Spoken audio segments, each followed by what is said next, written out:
கர்த்தருடைய பரிசுத்த நாமத்துக்கு மகிமை உண்டாகட்டும். சபையார் யாவருக்கும் கர்த்தராகிய இயேசு கிறிஸ்து நாமத்தினாலே புது வருட வாழ்த்துக்களை தெரிவித்துக் கொள்கிறோம். தேவன் இம்மட்டும் நடத்தி வந்த தேவன் இனியும் நம்மை நடத்த அவர் உண்மையும் வல்லமையும் உள்ளவராய் இருக்கிறார். அப்போஸ்தலனாகிய பவுல் சொன்னது போல, நான் விசுவாசிக்கிறவர் இன்னார் என்று அறிவேன், அவர் அந்நாள் வரைக்கும் என்னை காத்துக்கொள்ள வல்லவராய் இருக்கிறார் என்று சொன்னது போல, நம்மை காத்துக்கொள்ள இயேசு கிறிஸ்து அவர் வல்லமையுள்ளவராய் இருக்கிறார். ஆனால் நாம் தான் அதை அறிக்கையிட்டுக் கொண்டே இருக்க வேண்டும். இந்த நாளில் அநேக சாட்சிகளை கேட்டோம், அநேக வார்த்தைகளை கேட்டோம். உண்மையாகவே நாம் அதை விசுவாசிக்கும் பொழுதுதான் அது நமக்குள்ளே பலன் செய்கிறது. நம்ம ஒவ்வொருவரையும் தேவன் அமிதமாய் பாதுகாத்து அநேக சூழ்நிலையிலே நம்மை விடுதலையாக்கி இம்மட்டும் அவர் நம்மை வழிநடத்தி வந்திருக்கிறார் என்று சொல்லி, என்னையும் என் குடும்பத்தையும் அப்படியாய் பாதுகாத்து வந்திருக்கிறார் என்று சொல்லி நானும் சாட்சியாக நிற்கிறேன்.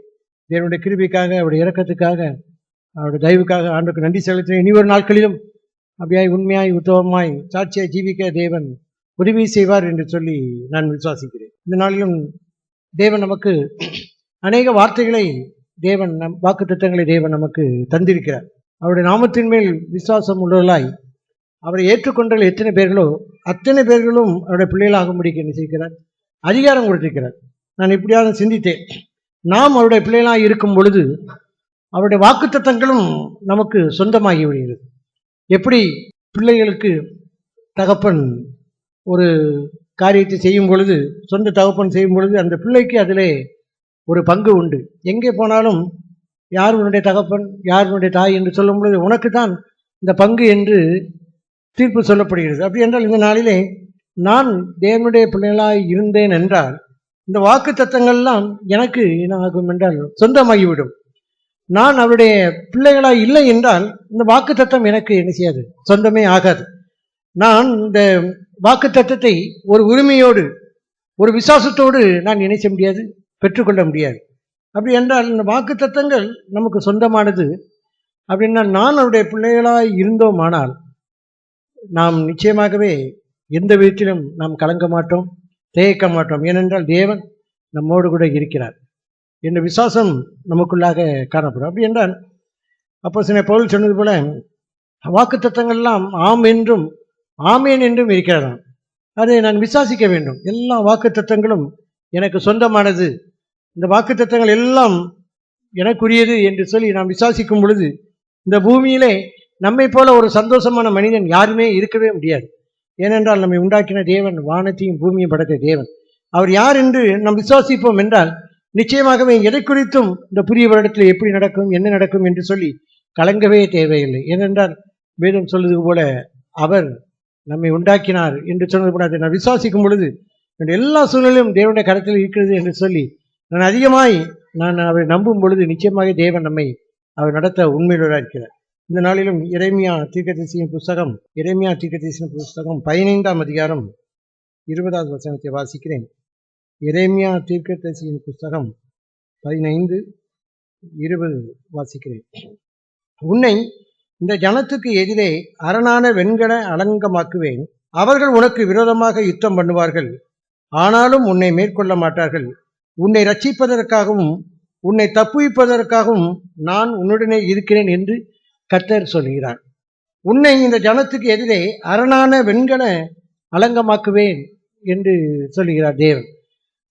இந்த ஜனத்துக்கு எதிரே ஒரு அரணான ஒரு வெண்கலம், அந்த வெண்கல அலங்கமாய் நான் உன்னை நினைச்சுவேன், மாற்றுவேன் என்று அவர் சொல்கிறார். இந்த நாட்களிலே நமக்கு எதிரே அடுத்த வருஷம் வாசிக்கிறோம், அவர்கள் உனக்கு விரோதமாய் என்ன செய்வார்கள், யுத்தம் பண்ணுவார்கள். அவர்கள் உனக்கு விரோதமாய் யுத்தம் பண்ணுவார்கள், ஆனாலும் உன்னை நினைச்ச மாட்டார்கள், அவர்கள் மேற்கொள்ள மாட்டார்கள். அவர்கள் உனக்கு விரோதமாய் யுத்தம் பண்ணுவார்கள். இந்த நாளில் நாம் இதை விசுவாசிக்க வேண்டும். அநேக சூழ்நிலை நிமித்தமாக அநேக நமக்கு விரோதமாக இணைச்சுவார்கள், எழும்புவார்கள், அவர்கள் யுத்தம் பண்ணுவார்கள், ஆனாலும் உன்னை என்ன செய்ய மாட்டார்கள், மேற்கொள்ள மாட்டார்கள். யுத்தம் பண்ணுவார்களா? நிச்சயமாகவே அவர்கள் யுத்தம் பண்ணுவார்கள். நம்முடைய வீட்டின் அருகே, நாம் வேலை செய்கிற இடத்திலே, இல்லை என்றால் நாம் செல்லுகிற இடங்களிலே அநேக சூழ்நிலையை நாம் நன்மை செய்யும் பொழுது அநேகர் என்ன செய்கிறார்கள் என்றால் தீமை செய்வதற்கு ஆயத்தமாக இருக்கிறார்கள். நாம் அநேக காரியங்களை தேவனுக்கு பயந்து ஒரு காரியங்களை செய்யும் பொழுது நமக்கு தீமை செய்வதற்கென்றே அநேகர் என்ன செய்கிறார்கள், இருக்கிறார்கள். ஆனால் வேதம் என்ன சொல்கிறது, உன்னை அவர்கள் என்ன செய்ய மாட்டார்கள், மேற்கொள்ள மாட்டார்கள். அந்த விசுவாசம் தான் இந்த நாளில் நமக்குள்ள என்ன இருக்கணும்.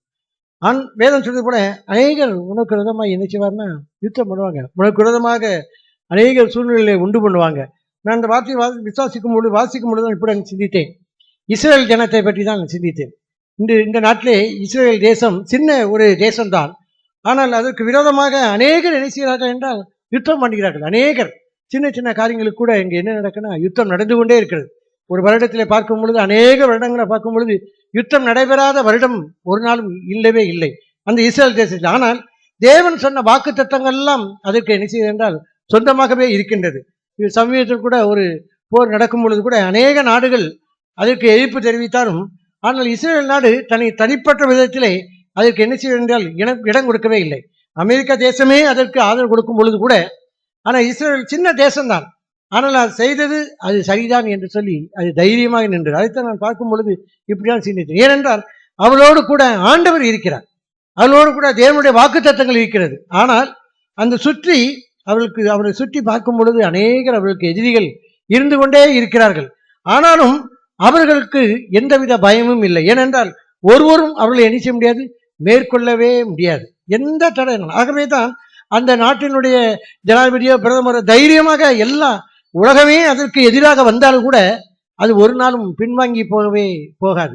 அப்படிதான் ஆச்சரியமாக, ஏனென்றா தேவன் அவர்களோடு கூட இருக்கிறார். அதைத்தான் நல்ல விசுவாசித்தேன். அப்படி என்றால் நமக்கு எதிரே அநேகர் நினைச்சுவார்கள், வருவார்கள். ஆனால் வராமல் நினைச்ச முடியாது, இருக்க முடியாது. அநேகர் வருவார்கள், ஆனால் நினைச்ச மாட்டார்கள், மேற்கொள்ள மாட்டாய். அதை நம்ம விசுவாசிக்கணும். நீ தண்ணீரை கடக்கும் பொழுது நீ நினைச்ச மாட்டாய், மூழ்கி போக மாட்டாய். நீ தீயிலே நடக்கும் போது அது என்னைச்சி அதை பற்றாது. அப்படின்னா தண்ணீரில் நடக்கும் பொழுது என்றால் தண்ணீரை நாம் என்னைச்சிவ நடப்போம், தீயில என்னைச்சிவ நடப்போம். ஆனால் அது ஒரு நாளும் என்னைச்சாது நமக்கு எரியவே எரியாது. இதனால நான் என்ன செய்ய வேண்டும் என்றால் இதை நான் விசுவாசிக்க வேண்டும். நான் இப்படியாக தான் சிந்தித்தேன். நமக்கு ஒவ்வொரு சோதனை வரும்பொழுது, நமக்கு எதிரிட்டு அநேகர் வரும்பொழுது இன்னொரு காரியம் என்ன நடக்கிறது என்றால் நாம் இன்னும் அதிகமாய் நாம் தேவனை விசுவாசிப்போம். அதுதான் ரகசியம். நமக்கு எதிரிட்டு அநேகர் இல்லை என்றால் நாம் தேவனை என்ன செய்ய முடியாது, விசுவாசிக்க முடியாது. ஆண்டவர் யார் என்பதை நான் எப்படி பார்க்க முடியும் என்றால், எனக்கு வருகிற கஷ்டங்கள், எனக்கு வருகிற பாடுகள், எனக்கு வருகிற உபத்திரவங்கள், நோய்கள் நிமித்தமாக தான் தேவன் யார் என்பதை நான் கண்டுகொள்ள முடியும். இல்லை என்றால் நான் நினைச்ச முடியாது, கண்டுகொள்ளவே முடியாது. அப்படி என்றால் தேவன் நான் யார் என்பதை, தேவன் யார் என்பதை கண்டுகொள்ள வேண்டும் என்றால் எனக்கு உபத்திரம் என்ன செய்ய வேண்டும், வர வேண்டும், வியாதி வர வேண்டும், பிரச்சனை வர வேண்டும், எனக்கு நன்மை செய்யும்போது அநேகர் எனக்கு என்ன செய்ய வேண்டும், தீமை செய்ய வேண்டும். அப்பொழுதுதான் தேவன் எப்படிப்பட்டவர் என்பதை நான் அறிந்து கொள்ள முடியும். அப்படி என்றால் தேவன் எப்படிப்பட்டவரை அறிந்து கொள்ள வேண்டும் என்றால், உனக்கு எதிராக அநேகர் என்ன செய்வார்கள், யுத்தம் பண்ணுவார்கள். அப்படி என்றால் நான் ஆண்டு ஒரு நாளும் நம்மளை என்ன செய்ய மாட்டார், கைவிட மாட்டார். அதை நான் என்ன செய்ய வேண்டும், விசுவாசிக்க வேண்டும். அப்படி நான் ஜீவிக்கும் பொழுது நிச்சயமாகவே நான் இன்னும் அதிகமாய் தேவனுக்குள்ளாக நான் பலப்படுவேன். அநேகருக்கு நான் சாட்சியாக இருக்க முடியும், அநேகரை நான் ஆசீர்வதிக்க முடியும். ஆனால் சின்ன சின்ன காரியங்களுக்கு கூட நாம் என்ன செய்ய என்றால் துவண்டு போய்விடுகிறோம், சோர்ந்து போய்விடுகிறோம். ஐயோ இப்படிப்பட்ட பிரச்சனை இருக்கிறதே, இப்படிப்பட்ட வியாதி இருக்கிறதே, இப்படிப்பட்ட காரியம் இருக்கிறதே என்று சொல்லி நம்மை நாமே என்ன செய்தோம்ல ஏமாற்றி சோர்ந்து போய்விடும். ஆனால் தேவன் சொல்கிற வாக்கு தத்தத்தை நான் இந்த நாளில் விசுவாசிப்போம் என்றார் ஒரு நாளும் ஒருபோதும் எந்த மனுஷனும் என்னை என்ன செய்ய முடியாது, மேற்கொள்ளவே முடியாது. எந்த சூழ்நிலையும் என்ன செய்ய முடியாது, மேற்கொள்ளவே முடியாது. பிந்தின வார்த்தையை பார்க்கிறோம், உன்னை ரட்சிப்பதற்காகவும் உன்னை தப்புவிப்பதற்காகவும் நான் உன்னுடனே இருக்கிறேன் என்று கர்த்தர் சொல்கிறார். உன்னை என்ன செய்வேன், நான் தப்புவிப்பேன், உன்னை நான் என்ன செய்வேன், ரட்சிப்பேன். ஆகவே தான் நான் உன்னோடு கூட என்ன இருக்கிறேன் என்று சொல்கிறார். அப்படி என்றால் எல்லா சூழ்நிலையிலும் தேவன் என்னை ரட்சிப்பார், தேவன் என்னை தப்புவிக்க அவர் வல்லமுள்ளவராய் இருக்கிறார். அதன் வேதம் சொல்கிறது, உன்னுடனே இருக்கிறேன் என்று கர்த்தர் சொல்லுகிறார். ஆகவே நீ என்ன செய்ய வேண்டியதில்லை, பயப்பட வேண்டிய தேவையில்லை. ஆனால் சூழ்நிலைகள் என்ன செய்யும், மாறும். வேதம் அப்படிதான் சொல்கிறது. ஏசாயா 54 10 பார்க்கும் பொழுது, மலைகள் விலகினாலும் பர்வதங்கள் நிலவேர்ந்தாலும் என் கிருபை உன்னை விட்டு என்ன செய்யாது, விலகவே விலகு என்று உண்மையில் மனதுருகிற கர்த்தர் சொல்கிறார். மலைகள் விலகினாலும் மலைகள் என்ன விலகும், பர்வதங்கள் நிலவேறும், ஆனால் என் கிருபை என்ன செய்யாது, உன்னை விட்டு விலகவே விலகாது. அப்படி என்றால் நான் நல்ல ஆண்டவரே, நீர் என்னோடு கூட என்ன செய்ய இருக்கிறீர் ஆண்டவரே, நான் நல்ல விசுவாசிக்க வேண்டும். நான் விசுவாசிக்கும் பொழுதுதான் நான் எந்த விதத்திலும் நான் சோர்ந்து போக மாட்டேன். நான் என்ன செய்வேன், தேவனுக்குள்ளாக நான் நிலைத்திருப்பேன், தேவனுக்கென்று என் மகிமையாய் ஜீவிப்பேன். எந்த விதத்திலும் நான் சோர்ந்து போக மாட்டேன். பாடல் பண்ணது போல, நீர் என்னோடு இருக்கும் பொழுது எப்பொழுதும் எனக்கு என்ன உண்டு, வெற்றி உண்டு, தோல்வியே இல்லை. ஆனால் எந்த சூழ்நிலையும் கண்டு நான் தயங்காதபடி, ஆண்டவரே நீ என்னோடு கூட இருக்கிறீர் என்று சொல்லி அந்த விசுவாசத்தின் நாட்கள் தாங்க ஆண்டவரே. இந்த புதிய வருடத்திலே நான் உன்னுடனே கூட இருக்கிறேன் ஆண்டவர் சொல்கிறார். அப்படின்ற எல்லா சூழ்நிலையும் தேவன் என்னோடு கூட இருக்கும் முடியும், எதற்கும் நான் பயப்பட வேண்டிய தேவையில்லை. இங்கே பார்க்கிறோம், சங்கீதம் 27:3 வாசிக்கிறேன். இங்கு தாவீது ஒரு காரியத்தை சொல்கிறார், எனக்கு விரோதமாக ஒரு பாளையம் இறங்கினாலும் என் இருதயம் பயப்படாது, என்மேல் யுத்தம் எழும்பினாலும் இதிலே நான் நினைச்சுவேன், நம்பிக்கையாக இருப்பேன். எனக்கு விரோதமாக ஒரு பாளையம் இறங்கினாலும் என் இருதயம் பயப்படாது. எவ்வளவு தைரியமா இந்த தாவீது சொல்றாரு. எனக்கு விரோதமாய் ஒரு பாளையம், ஒரு பெரிய படையே எனக்கு விரோதமாய் எழும்பினாலும் என் இருதயம் நினைச்சது பயப்படாது. ஏன் அப்படின்னா, அதுக்கு முந்தின வருஷம் 1 வருஷம் பார்க்கிறோம். கர்த்தரின் வெளிச்சமும் என் ரட்சிப்புமானவர், யாருக்கு பயப்படுவேன்? கர்த்தர் என் ஜீவனின் பலனானவர், யாருக்கு நான் அஞ்சுவேன்? ஆண்டவர் என்னுடைய பலனா இருக்கிறாரு, அவர் என்னுடைய ஜீவனா இருக்கிறாரு, அவர் என்னுடைய ரட்சிப்பா இருக்கிறாரு. நான் எதுக்கு நிச்சயம் பயப்பட மாட்டேன். அதான் சொல்றாரு, எனக்கு விரோதமாக ஒரு பாளையமே இறங்கினாலும் என் இருதயம் நிச்சயாது பயப்படாது. அப்படின்னு இப்படி நான் சிந்தித்தேன். எப்படின்னா, தனிப்பட்ட விதத்துல எனக்கு அப்படின்னு சொல்றாரு, எங்களுக்குன்னு சொல்லலை. எனக்கு விரோதமாய், எங்களுக்கு விரோதமா இல்லை, எனக்கு விரோதமாய் ஒரு பாளையமே இறங்கினாலும் என் இருதயம் நினைச்சது பயப்படாது. என் மேல் யுத்தம் எழும்பினாலும் நான் நினைச்சுவேன், நம்பிக்கையாக இருப்பேன். ஏன்னா எல்லா சூழ்நிலையிலும் ஆண்டவர் என்னை நினைச்ச காக்க வல்லமையுள்ளவர் இருக்கிறார் என்று சொல்லி நான் நினைச்சுவேன், நம்பிக்கையாக இருப்பேன். எவ்வளவு தைரியமா ஒரு தாவீது சொல்றாரு. நான் இப்பதான் சிந்திக்க, உடைய பழைய ஏற்பாட்டில் ஒரு தேவனுடைய மனிதன் யாருன்னா தாவீது தான். ஆண்டவரின் இதயத்துக்கு ஏற்றவனாக கண்டேன் என்று சொல்லி அவனை தெரிந்தெடுத்தார். எல்லா சூழ்நிலையிலும் தேவன் சொல்றாரு, நான் தாவீதுக்கு நான் பொய் சொல்லேன், நான் அவனை நினைச்ச வேண்டிய கிருபி என்னை விட்டு அவனை விட்டு நினைச்ச மாட்டேன், விளக்க மாட்டேன் என்று சொல்றார். அவர் தைரியமா சொல்றாரு, ஆண்டவர் என்னோடு கூட இருக்கிறார். ஆகவே எனக்கு விரோதமாய் ஒரு பெரிய பாளையம் இறங்கினாலும், அநேக மனிதர்கள் வந்தாலும், 1000 பேர் வந்தாலும் நான் நினைச்ச மாட்டேன், பயப்படவே மாட்டேன். என்னுடைய இருதயம் ஆண்டரை பற்றி நிச்சயம் திடனாக இருக்கும். இதான் நல்ல விசுவாசிக்கும். ஆண்டவரே, எனக்கு விரோதமாய் அநேகர் எழும்பினாலும், அநேக சூழ்நிலைகள் எழும்பினாலும் நான் நிச்சய மாட்டேன், பயப்பட மாட்டேன். ஏனென்றால் நீர் என்னோடு கூட இருக்கிறது. 2 சாமுவேல் 8ஆம் அதிகாரம் 6ஆம் வசனத்தின் பின்பாகத்தை நான் வாசிக்கிறேன். தாவீது போன இடத்திலெல்லாம் கர்த்தர் அவனை காப்பாற்றினார். 2 சாமுவேல் 8:6. அதே போல 2 சாமுவேல் 8:14 பிந்தின பகுதியை பார்க்கிறோம். தாவீது போன எல்லா இடத்திலும் கர்த்தர் அவனை காப்பாற்றினார். இந்த வார்த்தை எனக்கு அதிகமாய் தொட்டுக்கொண்டே. தாவீது போன இடத்தில் எல்லாம் கர்த்தர் அவனை என்ன செய்தார்? காப்பாற்றினார். தாவீது போன எல்லா இடத்திலும் கர்த்தர் அவனை என்ன செஞ்சார்? எல்லா இடத்திலும், எல்லா சூழ்நிலையிலும் கர்த்தர் என்ன செஞ்சார்? அவனை காப்பாற்றினார். அவனுக்கு விரோதமாக அநேகர் போரிட்டு வந்தார்கள், அநேக ராஜாக்கள், அநேக நாடுகள் அவனுக்கு எதிர்விட்டு வந்தார். ஆனால் ஒரு இடத்துலையும் அவன் நினைச்சல தோக்கவே இல்லை. வேதம் அப்படி சொல்லுகிறது. அவன் எல்லாவற்றையும் நினைச்சிட்டான், இழந்து விட்டான். அவன் எல்லாவற்றையும் அவன் நினைச்சினான், திருப்பி கொண்டான். பார்க்க எல்லாவற்றையும் நினைச்சான், திருப்பி கொண்டான். தேவன் அவனுக்கு என்ன செஞ்சாரு? நன்மையாகவே அவர் செய்தார். அப்படி என்றால் எல்லா சூழ்நிலையும் ஆண்டவர் நான் போகிற இடத்துல எல்லாம் என்னை நினைச்சவர், என்னை காப்பாற்ற. ஆனால் தாவீது விசுவாசித்தான். நினைச்சான், தேவன் அவர்தான் என் ரட்சிப்பு, அவர்தான் என்னுடைய ஜீவன், அவர்தான் என்னுடைய வெளிச்சம், அவர்தான் என்னுடைய கர்த்தர் என்று சொல்லி விசுவாசிக்கிறதுனால தான் தேவன் அவர் எல்லா சூழ்நிலையிலும் அவர் என்ன செஞ்ச காப்பாற்றினார். அப்படிங்கிறனால தேவன் என்னோடு கூட இருக்கிறார், அவர் என்னுடைய தேவன், அவர் என்னுடைய பிதா, அவர் என்னுடைய தகப்பன் என்று சொல்லி நான் விசுவாசிக்கும் பொழுது எல்லா சூழ்நிலையிலும் வேறு சொல்லி கூட உனக்கு எதிரிட்டு அநேகர் வருவார்கள், அநேகர் வருவார்கள். எல்லா தேவனுடைய மனுஷருக்கும் அநேக சூழ்நிலையிலே அவர்களுக்கு பிரச்சனைகள், சொந்த மனைவி நிமித்தமாக, புருஷன் நிமித்தமாக, பிள்ளைகள் நிமித்தமாக, உற்றார் நிமித்தமாக, சபையார் நிமித்தமாக அநேக சூழ்நிலை வந்தாலும் அவர்களை தேவன் அவர் நினைச்ச காப்பாற்றினார். ஏனென்றால் நமக்கும் இனி வரும் நாட்களில் பாடுகளும் உபத்திரவங்களும் உண்டு. ஆனால் ஒரு நாளும் யாரும் நம்ம நினைச்ச முடியாது, மேற்கொள்ளவே முடியாது. ஆண்டவர் என்னோடு கூட இருக்கிறது. ஆண்டவரே, நான் எதை குறித்தும் தாவீது சொன்னது போல எனக்கு விரோதமாய் ஒரு பாளையம் இறங்கினாலும் நான் நிச்சய மாட்டேன், பயப்படவே மாட்டேன். எனக்கு விரோதமாக யுத்தம் எழுப்பினாலும் என் இறுதியை நிச்சயம் நம்பி திடனாக இருக்கும். ஆண்டவரே, இந்த நாளில் எனக்கு என்ன விசுவாசத்தாங்க. ஆண்டவரே, நீங்கள் தாவீது போன இடத்துல எல்லாம் தேவன் நம்மை நினைச்சு காப்பா. அப்படி என்றால் எல்லா சூழ்நிலையிலும் தேவன் நம்மை காப்பாற்றார், உண்மையுள்ளவராக இருக்கிறார். அதை வேதம் சொல்கிறது. நம்முடைய தலையில் முடியெல்லாம் தேவன் எண்ணி வைத்திருக்கிறார். அவர் சித்தம் இல்லாமல் ஒரு முடி கூட நினைச்சது தலையில் உள்ளது. ஆண்டவரே, இந்த நாளில் நான் விசுவாசிக்கிட்டேன். ஆண்டவரே, என்னோடு கூட இருக்கிறது, எதற்கும் நான் பயப்பட மாட்டேன் என்று சொல்லி விசுவாசிக்கும் பொழுதுதான் தேவன் நம்ம எல்லா சூழ்நிலும் அவர் நடத்த உண்மையுள்ளவராக இருக்கிறார். இங்கே பார்க்கிறோம், அப்போஸ்தலனாகிய பவுல் கொரிந்து சபைக்கு எழுதின 2 கொரிந்தியர் 4ஆம் அதிகாரம் 2 கொரிந்தியர் 4ஆம் அதிகாரம் 8ஆம் வசனத்தை வாசிக்கிறேன். 2 கொரிந்தியர் 4:8. நாங்கள் எப்பக்கத்திலும் நெருக்கப்பட்டும் ஒடுங்கி போறதில்லை, கலக்கமடைந்தும் மனமுறிவு அடைகிறதில்லை, துன்பப்படுத்தப்பட்டும் கைவிடப்படுகிறதில்லை, கீழே தள்ளப்பட்டும் மடிந்து போறதில்லை. நல்ல ஒரு தைரியமா கொரிந்து சபைக்கு அப்போஸ்தலனாகிய பவுல் தன்னை பற்றி சொல்றார்.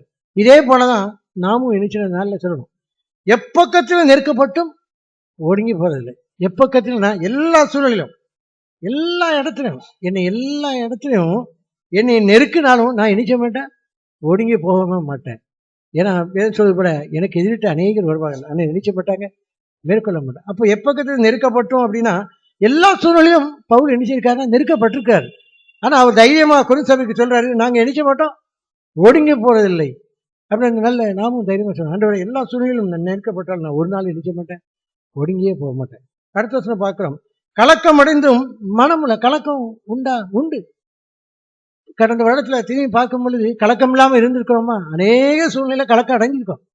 ஆனா என்ன, மன முறிவு நினைச்சக்கூடாது, அடைஞ்சிடவே கூடாது. நான் கடந்த நாட்களில் இப்படிதான் சிந்தித்தேன்.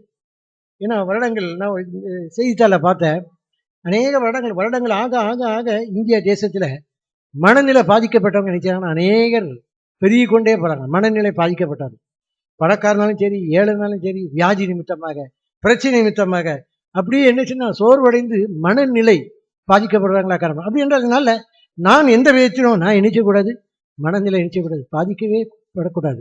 ஆனால் இங்கே தைரியம் அந்த வார்த்தை எனக்கு அதிகமாக தொட்டுது. கலக்கம் அடைந்தும் கலக்கம் உண்டா? உண்டு. ஐயோ நான் கலங்கிட்டேனே, ஐயோ அது பாவமா? இல்லை, கலக்கம் நிச்சயம் வரும்.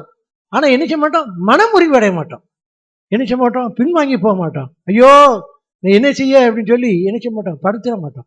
ஆண்டவரே இந்த நாளில் நீ என்னோட கூட இருக்கிறேன் ஆண்டவரே, நான் நினைச்ச மாட்டேன், ஒரு நாளும் நான் மனமுறிவு நினைச்ச மாட்டேன், அடையவே மாட்டேன்.